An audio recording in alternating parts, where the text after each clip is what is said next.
भगवान की योग माया बड़ी विलक्षण, विचित्र और अलौकिक है। आपका जैसा भी भाव वैसे आपको भगवान दिखाई दे रहे, पक्का मानिए। आप स्त्री भाव से देख रहे हैं तो भगवान आपको स्त्री रूप में आपके पास है, पुत्र भाव से पुत्र रूप में।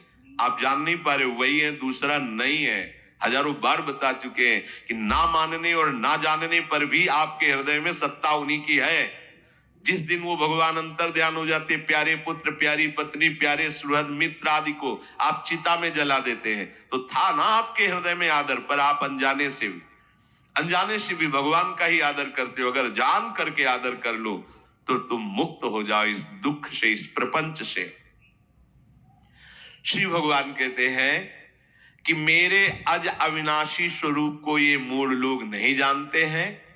केवल वही जान सकता है जो मेरा आश्रय लेकर के मेरे को पुकारता रहता। भजन का मतलब तब पुकारना, भगवत चिंतन करना। वेदाहम शमतीतानि वर्तमानानि चार्जुन भविष्याणि च भूतानि माम तु वेद न कश्चन। क्या आप भी इन लोगों की तरह इस तरीके से चार्ट में चिपके रहते हो? तो चिपके रहो, पैसा तो नहीं बनने वाला। क्योंकि आपको जिन्हें लगता है कि इस तरीके से हम स्क्रीन पे घुसते रहेंगे, कॉल प्राइस, पुट प्राइस, एक मोमबत्ती ऊपर बन गई, एक मोमबत्ती नीचे बन गई, काश इस तरीके से मार्केट में पैसा बनता होता, लेकिन नहीं, ऐसा बिल्कुल भी नहीं है। मैंने अपने कैपिटल को 5 लाख से 2 करोड़ तक ग्रो किया है, ऑब्वियसली मंथली पैसे ऐड करते हुए। एंड अपने पैसे को ग्रो करने के लिए आई कैन टेल यू कि इस तरीके से आपको स्क्रीन पे चिपकने की जरूरत नहीं है। आप हफ्ते के वीकली 10 मिनट दे के भी मार्केट में काफी अच्छा पैसा बना सकते हो। स्विंग ट्रेडिंग में हमारे पास इस तरीके की स्ट्रेटेजीज होती हैं कि जब स्टॉक नीचे गिरे, ऑटोमेटिकली हमारे पास जीडीटी ऑर्डर्स के थ्रू या हमारे पास अलर्ट आ जाए कि हम ऑटोमेटिकली उस स्टॉक्स को बाय कर पाए। एंड इस तरीके के हमारे रूल्स होते हैं कि प्रॉफिट में हो जाएगा, अच्छे खासे प्रॉफिट में होगा, हम इजीली उसको बेच पाएंगे। So guys, I am Hemant Jain and IIT Delhi alumnus and high frequency trader and big players और हेज फंड के साथ काम करते हुए मैंने इस तरीके की स्ट्रेटेजी सीखी है एंड इस तरीके से स्ट्रेटेजी इंप्रूव की है, जो पावरफुल प्लेयर्स को ही नहीं बल्कि रिटेलर्स को भी मार्केट में पैसा कमाने में काफी अच्छे से हेल्प करती हैं। तो अगर आप भी मार्केट में अच्छा पैसा बनाना चाहते हो तो click on the link below and I will see you in the master class.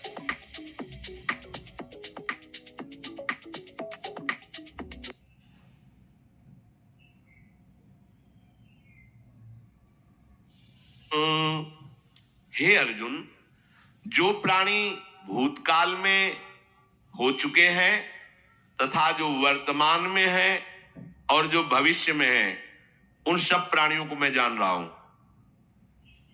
जैसे आंवला ऐसे रख लो तो चारों तरफ से देख सकते हो, ऐसे भगवान अनंत ब्रह्मांडों को, जीवों को एक साथ देख रहे हैं।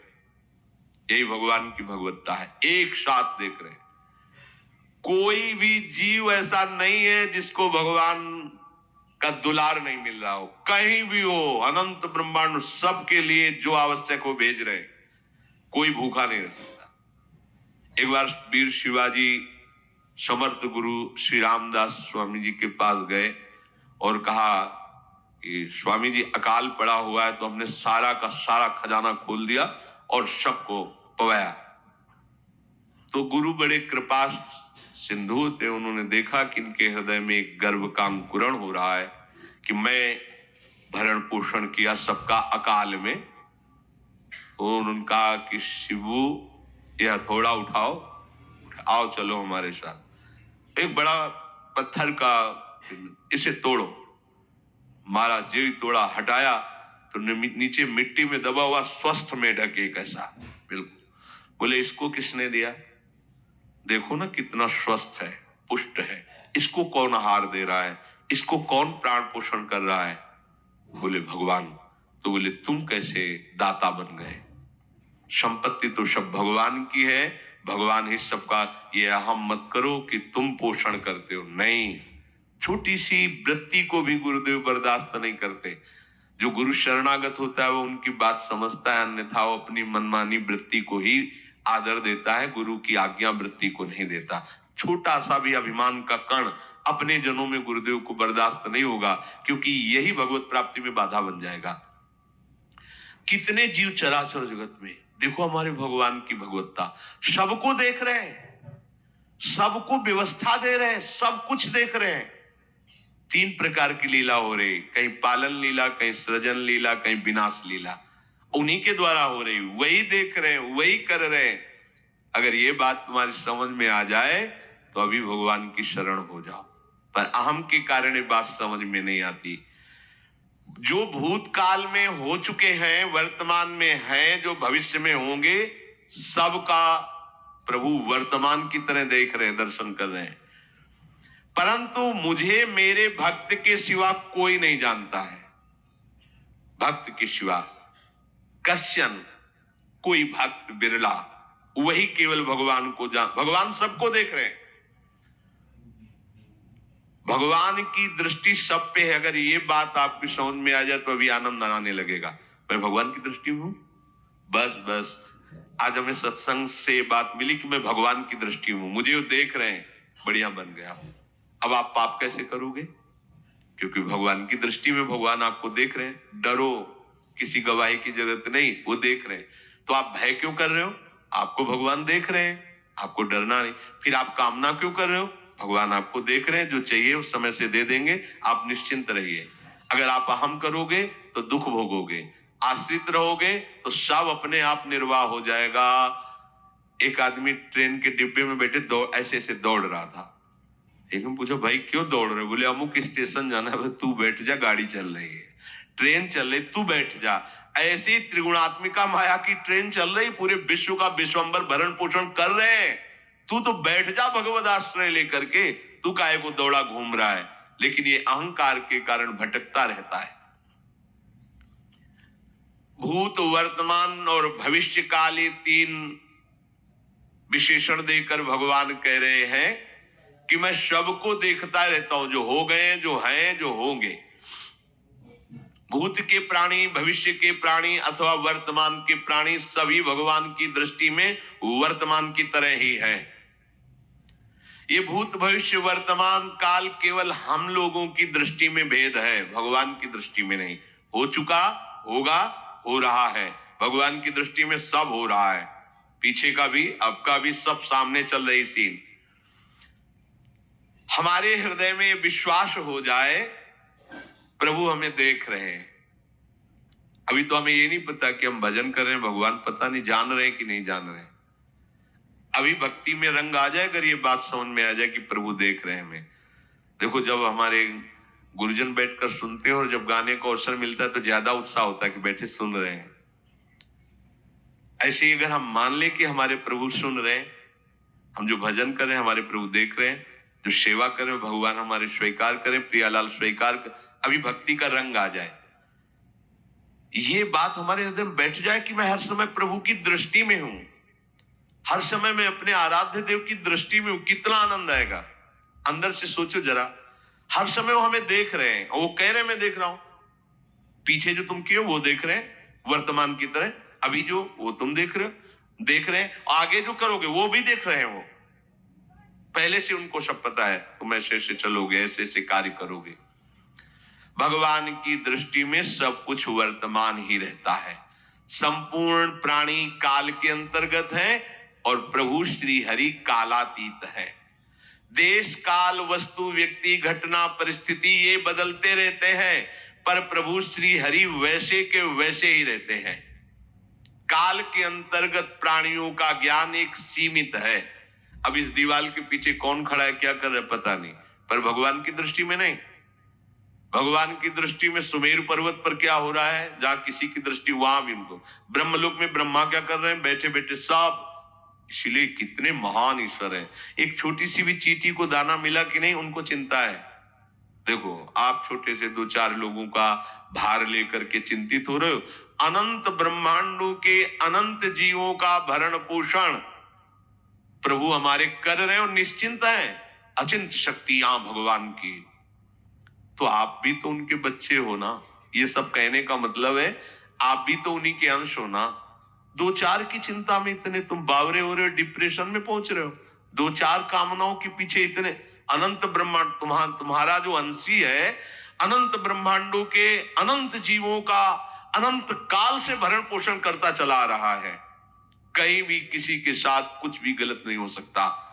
जैसे कहते हैं कि क्या गलत हुआ, देखो ना अभी तो बच्चा था, ऐसा ऐसा हो गया, तो तुम्हारी दृष्टि में बच्चा है, पीछे तो बहुत पुराना है ना। जो कर्म करके आया उसका फल। कहीं भी गलत किसी के साथ नहीं होता, ध्यान रखना। जहां कुछ होता है, अभी हमने देखा मनो कि ये तो बहुत गंदा है, तो सीधे जा रहा था, ये आदमियों ने मिलकर इसे पीटा, अभी सीधा चल रहा, पीछा टेढ़ा चल के आया है, और जिनको पीटा है वही आके इसे पीट रहे हैं। अब हम वर्तमान को तो देख रहे हैं ना, पीछे की बात तो देख नहीं रहे ना, और भगवान पीछे की देख रहे हैं कि इसने पीछे बहुत ऐसा गलत किया, उसका हिसाब इसको मिल रहा है, इसलिए चुपचाप देखते रहते हैं। ध्यान रखना, इतना भी गलत नहीं हो सकता इस सृष्टि में। वो कैसे गलत नहीं हो रहा? अभी तो नौ युवक था, उसने कुछ ऐसा किया ही नहीं, अभी तो नई अवस्था थी, अभी तुम्हें दिखाई दे रहा है 15 वर्ष का है, लेकिन भगवान देख रहे हैं मेरा पुरातन अंश है, किस जन्म से क्या क्या करते चला आ रहा है। ये ज्ञान हो जाएगा तो किसी भी बात में आपको दुख नहीं पहुंचेगा, विक्षेप नहीं पहुंचेगा। नहीं, बड़े बड़े विक्षिप्त हो जाते हैं। एक गौतमी नाम की महान तपस्विनी थी, महाभारत में कथा आती है, उसका एक ही पुत्र था और उसको सांप ने काट लिया। तो वहां की कुल भील उठा के लाए और कहा, देवी मां, ये देखो सांप ने तुम्हारे बेटे को काट लिया। तो उनका इतनी सामर्थ्य सांप की कैसे हो गई कि मेरे बेटे को काट लिया और मेरे से भय नहीं माना। आकर्षण वृत्ति जीव ही की सांप सामने आ गया, तूने क्यों काटा, मैं तुम्हें भस्म कर दूंगी। तो आपने कहा, पहले हमारी प्रार्थना सुन लो। मेरे सर पर मृत्यु ने आकर के अपना शासन जमा लिया और कटवा दिया, मेरा कोई दोष नहीं। मृत्यु का आकर्षण किया, महान तपस्विनी, भगवान व्यास देव जी ने ये लीला कथा गाई है। मृत्यु का आकर्षण किया, साक्षात मृत्यु सामने आ गई, थर थर कांपने लगी। गौतमी जी ने कहा, मैं अपने तपस्या के बल से तुम्हें भस्म कर दूंगी। हमारे ऐसे निष्पाप बालक को तुमने सांप के द्वारा प्रेरित करके कटवाया। बोले, मेरे ऊपर काल का शासन है, काल ने मुझे प्रेरित किया, मैंने सांप को प्रेरित किया, मेरा कोई दोष नहीं, ये काल का शासन। काल का आवाहन किया, काल उपस्थित हुआ। काल ने कहा कि मेरा इसमें कोई दोष नहीं, इस बालक के पूर्व जन्म के कर्म के द्वारा मैं प्रेरित हूं। इस बालक के कर्म से प्रेरित होकर मैंने मृत्यु को प्रेरणा की, मृत्यु ने सांप को प्रेरणा की और इसने डस लिया। अब आप बताओ किसका दोष है? शांत हो गई, क्योंकि इस बालक के ही तो कौन काहू के सुख दुख कर दाता, निजकृत कर्म भोग सुन भ्राता। कोई किसी के सुख दुख का हेतु नहीं है, अपने कर्म ही है जो हमको दुख सुख देते हैं। और ये भगवान देख रहे हैं। कोई, जैसे आपको अभी मनुष्य शरीर मिला, स्वतंत्रता है, अब आप जो पापाचरण चाहो, छूट है, कर सकते, या जो पुण्य कर्म चाहो कर सकते, या भजन करना चाहो कर सकते हो। ये स्वतंत्रता केवल मनुष्य शरीर को दी गई है। आपको जो पूर्व भोग मिल रहे हैं वो आपके पीछे के कर्मों के हैं। तो जो ज्ञानी जन होते हैं, विवेकी जन होते हैं, आए हुए प्रारब्ध को भोग लेते हैं, नया कोई पाप नहीं करते, निरंतर भजन करते रहते, भगवान की कृपा से मुक्त हो जाते। अगर भगवान की शरण में नहीं होगे, भजन नहीं करोगे, तो आपके ऊपर बहुत से ऋण है, दुर्गति हो जाएगी। ऐसा नहीं है। आप यहां भी तो देखो ना, आपके मकान, आपका व्यापार, सब कुछ आपका कहा जाता है, लेकिन सब कुछ सरकार का है। हर चीज का टैक्स देना पड़ेगा तुम्हें, पानी का भी टैक्स देना पड़ेगा, मकान का भी टैक्स देना पड़ेगा, और तुम भी जो करोगे वो पैसा दो सरकार को, टैक्स। तुम ऐसे फ्री थोड़ी जा, नहीं होता, देना पड़ता है ना। आप मान लो नौकरी कर रहे हो कि हमारी नौकरी करे, तो उसमें सरकारी टैक्स कटेगा आपका, क्योंकि आप सरकारी आदमी हो, भारत देश के वासी हो। ऐसे ही ये टैक्स लगे हुए हैं सरकारी भी, मातृ ऋण, पितृ ऋण, ऋषि ऋण, ये टैक्स है। ऐसा नहीं कि तुम कमाओ खाओ और इसके बाद मर के जाओ स्वर्ग मिलेगा, टैक्स चुकाओ। ये मनुष्य शरीर मिला, इन ऋणों से मुक्त हो, अगर नहीं हुए तो भी तुम्हें दुर्गति होगी। आप देखो, जब कभी ऐसी सूचना मिलती कि अमुक आदमी का अमुक धन पकड़ा गया, तो इनाम दिया जाता है क्या कि इतना कमा लिया? सजा दी जाती है। तुमने टैक्स की चोरी की, अगर चोरी नहीं की, मेहनत से कमाया या व्यापार से कमाया, दिया नहीं सरकार को, हाँ दिया नहीं, इसीलिए तुम्हें टैक्स की चोरी का दंड मिलेगा, सारा धन अपहृत हो जाएगा, तुम्हारी निंदा होगी, तुम्हें सजा मिलेगी। बोलो, मिलती है नहीं? ऐसे ही ये लड़का, बच्चा, पत्नी, पुत्र, परिवार जो भी है, ये सब श्री भगवान का तुम्हें टैक्स देना है। क्या टैक्स देना है? भगवान की शरण होकर उनका सुमिरन करो, सारे ऋणों से वो मुक्त कर देंगे। एकादशी स्कंद में कहा है, मेरा भजन करने वाले का कोई ऋण नहीं रह जाता। और नहीं तो महाभारत में ही प्रसंग आता है, एक जरत्कारु नाम के ब्रह्म ऋषि थे। ऋषि और भक्त में बड़ा अंतर होता है। वो तपस्या प्रधान, जैसे दुर्वासा ऋषि तपस्या प्रधान थे, वो बाल ब्रह्मचारी और तपस्या से युक्त एक दिन भ्रमण कर रहे थे, तो आवाज आई, मेरी रक्षा करो, मेरी रक्षा करो। तो उस आवाज की तरफ बढ़े तो देखा कुएं में उल्टा लटके हुए हैं बहुत से ऋषि, और एक केवल तंतु है, एक केवल तंतु है जिसमें दो चूहे लगे हुए उसको भी काट रहे हैं, एक काला और एक श्वेत। तो उन्होंने देखा और दयालु हो गए कि ऋषियों, मैं तुम्हारी कैसे रक्षा कर सकता हूं। तो उन्होंने कहा कि ये जो दो चूहे हैं ये रात और दिन है, और जो हम लोग हैं ये तुम्हारे पितर हैं। ये चूहे तुम्हारी आयु को काट रहे हैं, एक तंतु हमारे कुल में केवल तुम ही हो, और तुमने तपस्या की ठान ली, ब्याह किया नहीं, गृहस्थ धर्म में गए नहीं, पुत्र हुआ नहीं, तो तपस्या में भक्ति में एक दम है कि सब ऋणों से मुक्त कर देगी। ये बात ध्यान रखना, तपस्वी अलग है, भक्त अलग। इसलिए पीछे चर्चा आई थी कि तपस्वियों से भी अधिक, ज्ञानियों से भी अधिक, कर्मकांडियों से भी अधिक वो मेरा भक्त योगी होता है। तुमने तो ब्याह किया नहीं, तो अब ये तंतु रात दिन तुम्हारे जीवन को काट रहे हैं, जहां तुम खत्म हुए हम सब नरक में गिर जाएंगे। पितरों ने कहा, तुम पितर ऋण से युक्त हो, मुक्त तभी होगे जब ऐसा करो।